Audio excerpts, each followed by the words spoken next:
కీర్తిశేషులు bishop reverend ఫి మోజేసాయి గారి జీవిత చరిత్ర.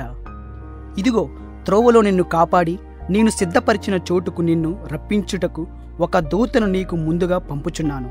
నిర్గమాకాండం 23:20. బిషప్ రెవరెండ్ ఫి మోజేస్ గారు కీర్తిశేషులు పొటనరి కృపానంద్ గారు మరియు పొటనరి కృపావతి దంపతులకు రెండవ కుమారుడిగా 1970 జనవరి నెలలో ఆంధ్రప్రదేశ్ రాష్ట్ర కాకినాడ జిల్లా పనసపాడు అనే గ్రామంలో జన్మించారు.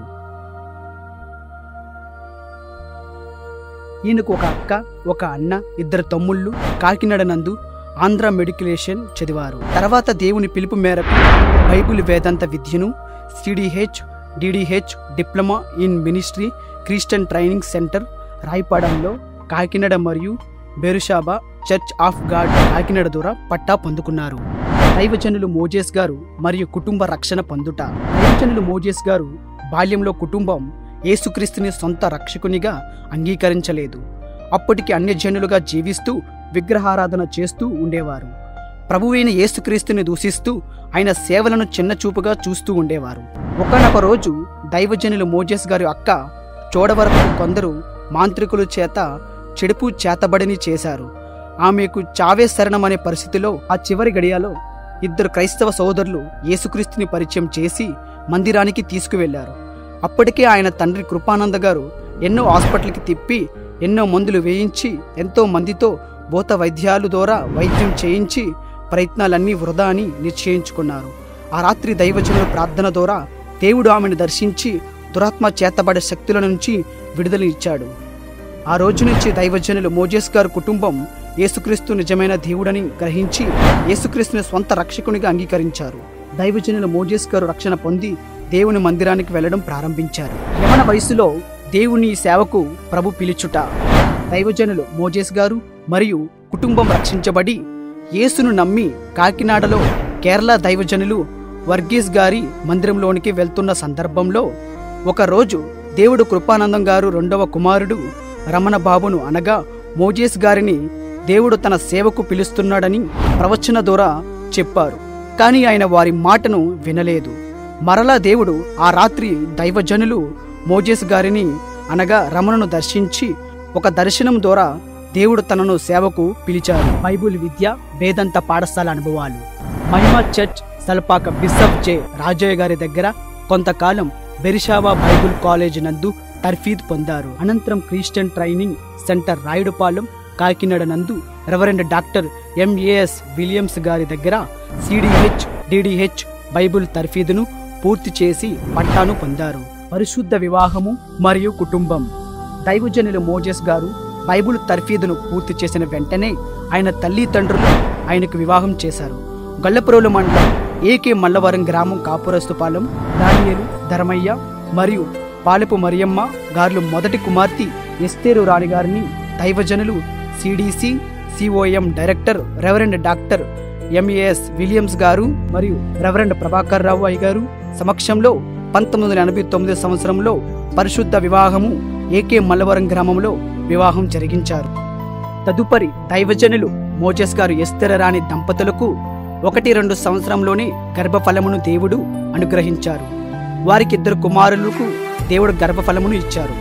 మొదటి కుమారుడు కోటినరి రాజేష్ జోసఫ్ రాజ్, మొదటి కోడలు రమ్య మనవడు దీవెన మోజేస్, 2వ కుమారుడు జోస్వా రాజ్, 2వ కోడలు ప్రియదర్శిని, మనవరాలు రక్షిత ఏంజెల్, మహిమ ఏంజెలను వీరికి దేవుడు సంతానముగా అనుగ్రహించారు. దైవజనులు మోజేస్ గారు సంఘాలు స్థాపించిన ప్రాంతాలు. 1989వ సంవత్సరంలో సేవ ప్రారంభంలో మొట్టమొదటిగా కాకినాడలో పనసపాడనే గ్రామంలో దేవుని సంఘాన్ని స్థాపించి మందిరాన్ని కట్టి పరిచర్యను జరిగించారు.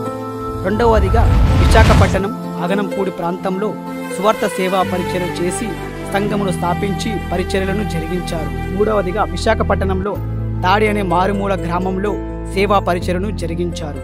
4వదిగా కొత్తపల్లి మండలం రామరఘువాపురం అనే గ్రామంలో అన్ని జనుల మధ్య యేసును గురించి పరిచర్య చేసి ఎన్నో కష్టాలను, ఎన్నో ఇబ్బందికర పరిస్థితులను, అవమానాలను, నిందలను అనుభవించి దేవుని మందిరమును కట్టి సంఘమును స్థాపించి పరిచర్యను జరిగించారు. 5వదిగా కొత్తపల్లి మండలం KSZ కాలనీలో కొత్త మూలపేటలో దేవుని మందిరమును నిర్మించి అద్భుతమైన పరిచర్యను జరిగించి సంఘమును స్థాపించారు.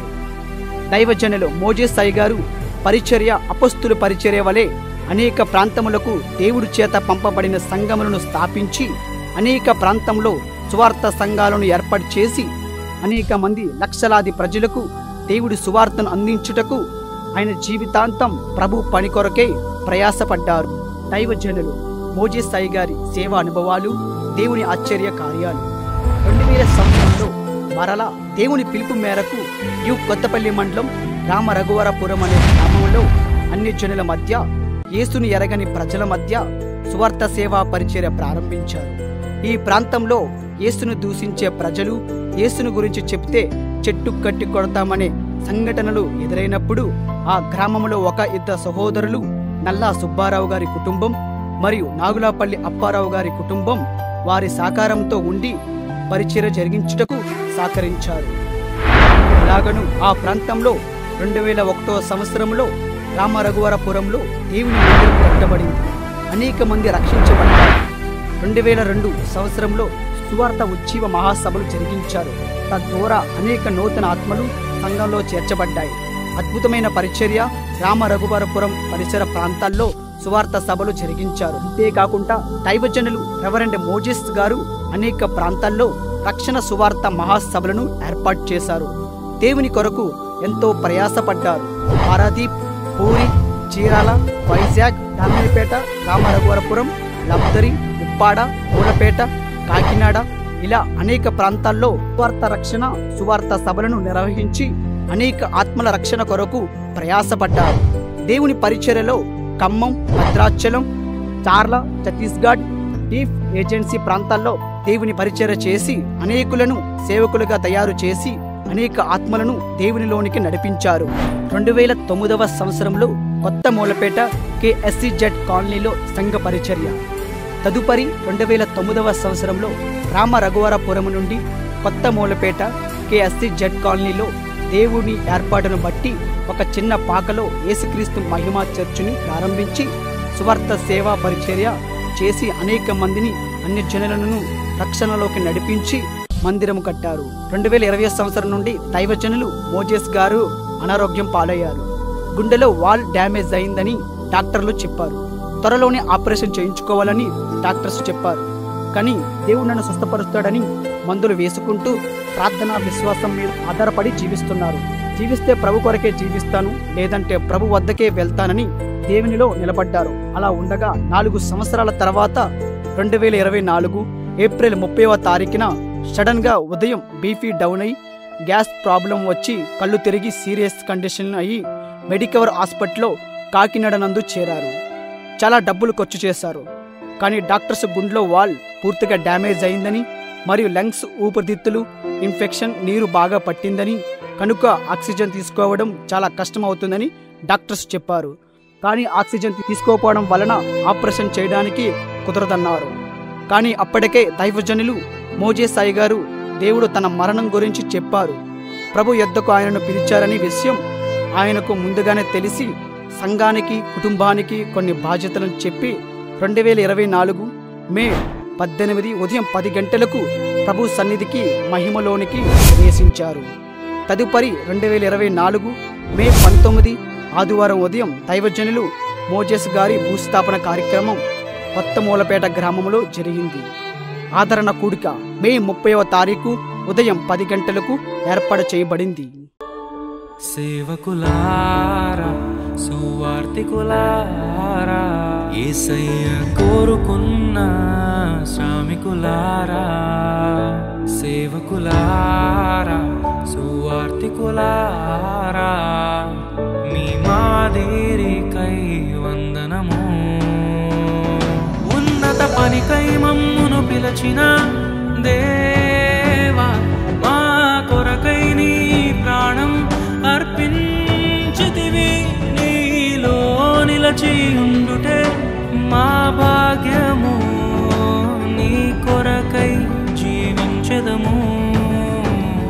సేవకులారా, సువార్తికులారా, యేసయ్య కోరుకున్న శ్రామికులారా, సేవకులారా, సువార్తికులారా, కృపకై వందనము.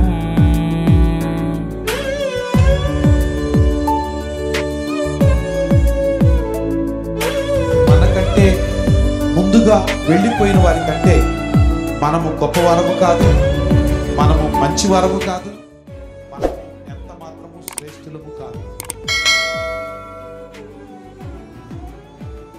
చెప్పండి హల్లెలూయా.